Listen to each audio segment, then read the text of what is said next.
Hello friends, আসসালামু আলাইকুম। Friends, আজকে আমি তোমাদেরকে দেখাবো তোমরা হাতে থাকা স্মার্টফোনটি কিভাবে ইউজ করবে অ্যাজ এ ওয়েবক্যাম তোমাদের ল্যাপটপে বা পিসিতে। সো চলুন আমরা দেখি কিভাবে একটা ফোনকে খুব সহজেই ওয়েবক্যাম বানিয়ে ফেলতে পারি।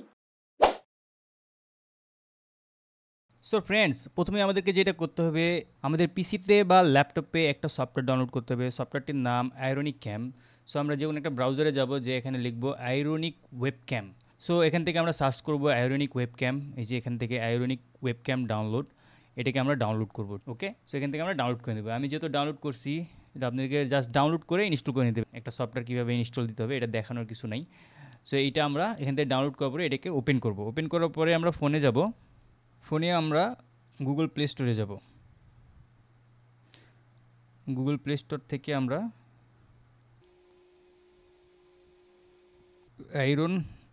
আইরন 4K ওয়েবক্যাম, সো এই সফটওয়্যারটাকে আমরা ইনস্টল করব। এটা আমার ইনস্টল করা আছে, আমি এটাকে ওপেন করতেছি। ওপেন করার পর আপনাকে সেম নেটওয়ার্কে থাকতে হবে। আপনার পিসিতে যেই ওয়াইফাই কানেক্ট করা আছে সেম ওয়াইফাই আপনার ফোনেও কানেক্ট থাকতে হবে, তাহলে আপনার এই ক্যামেরাটা জাস্ট এখানে চলে আসবে। এই যে এই ক্যামেরাটা কানেক্ট হয়ে গেছে এখানে। চাইলে আমরা এখান থেকে আমরা ফেস ক্যামটাও ইউজ করতে পারবো, আবার যদি চাই আমরা এটাকে যে কোনো সফটওয়্যারে ইউজ করতে পারবো। যেমন আমি যদি এখান থেকে এই ওবিএসটাকে নিয়ে আসি, ওবিএসে যদি আমি ক্যামেরাটাকে অ্যাড করতে চাই আমার ফোনের ক্যামেরা অ্যাজ এ ওয়েবক্যাম, এইটা যেটা দেখতে পাচ্ছেন এটা আমার ফ্যান্টেকের একটা ক্যামেরা। এই ক্যামেরা দিয়ে আমি সবসময় স্ট্রিম করি। আর এখন যেটা আপনার ফোনে কানেক্ট করেছি, এটাকে আমরা আবার এখানে সেটিং করার জন্য এই প্লাস বাটনে ক্লিক করাও লাগবে। দেন প্লাস বাটনে ক্লিক করার পর এখানে আমরা ভিডিও ক্যাপচার ডিভাইস এটাতে দিব, তারপরে ক্রিয়েট নিউ।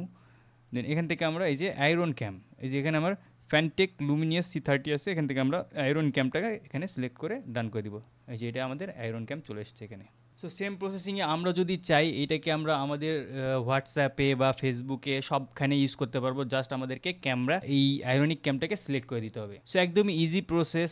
ইজিলি আমরা এই সফটওয়্যার দুটো পিসিতে এবং ফোনে ইনস্টল করার পর আমরা জাস্ট যে কোনো ফোনকে ওয়েবক্যাম বানিয়ে ফেলতে পারবো। আমরা এখান থেকে চাইলে এই ওয়াইফাই ক্যামেরাটাকে আমরা এখান থেকে রেজুলেশনও সিলেক্ট করে দিতে পারবো। এখানে 4K পর্যন্ত রেজুলেশন সাপোর্ট করে। যদি আমি এই যে এখানে দেখাচ্ছে 2K, এটাতে আমি দিই তাহলে এই যে একটু রেজুলেশনটা বাড়বে। আবার আমরা নিচে যদি দেখছে আমাদের ওয়াইফাইটা অনেক দুর্বল, সেক্ষেত্রে আমরা নিচের দিকে আসতে পারবো। এই যেরকম একদমই 640x360 এটাতে আমরা সিলেক্ট করতে পারবো। সো আমি দেখছি ভিডিও ফরম্যাট যত লো করা যায় আপনার বাফারিংটা কম হয়। এখানে আরও একটা অপশন আছে, আমি যদি চাই যে ওয়াইফাই দিয়ে আমি ইউজ করবো না, ফোনটাকে আমরা ওয়াইফাই দিয়ে ইউজ করবো না। সো আমরা যদি চাই ফোনটাতে আমরা এইভাবে ইউজ করবো না, সো সেক্ষেত্রে আমাদেরকে যেটা করতে হবে, ওয়াইফাই ডিসকানেক্ট করে দিয়েছি। ওয়াইফাই ডিসকানেক্ট করে দেওয়ার পরে এখন আমরা কিন্তু যদি আয়রনিক ক্যামটাকে আমরা ওপেন করি, আয়রনিক ক্যামটাকে ওপেন করলে এখানে আমার দেখাবে এনাবল ইউএসবি ডিবাগিং। এই যে এখানে দেখাচ্ছে এনাবল ইউএসবি ডিবাগিং, ঠিক আছে। এটাতে আমরা এখন পিসিতে কানেক্ট হচ্ছে না। এখন আমাদের কি করতে হবে, এই ইউএসবি ডিবাগিংটা কানেক্ট করতে হবে। সেটার জন্য আমাদেরকে অবশ্যই ডেভেলপার অপশনে যে এই ইউএসবি ডিবাগিংটা কানেক্ট করে দিয়ে জাস্ট পিসিতে যদি আমরা এই একটা কেবলের সাহায্য যদি পিসিতে কানেক্ট করে দিই না, তাহলে দেন আপনার চলে এটা ডাইরেক্ট পিসিতে কানেক্ট হয়ে যাবে উইদাউট ওয়াইফাই। আর যদি আপনি কেবল দিয়ে কানেক্ট করতে পারেন, সেক্ষেত্রে আপনার বাফারিং ফ্রি একটা এক্সপিরিয়েন্স পাবেন। কারণ ওয়াইফাই আমি দেখছি অনেক সময় ল্যাগ করে, কিন্তু কেবল দিয়ে যখন ইউজ করছি কোনো ল্যাগ ছাড়া একদম ডাইরেক্ট ওয়েবক্যাম চালানো যায়। সো ফ্রেন্ডস, তোমাদের যদি ভিডিওটি ভালো লাগে অবশ্যই লাইক করবে এবং সাবস্ক্রাইব করে সঙ্গে থাকবে।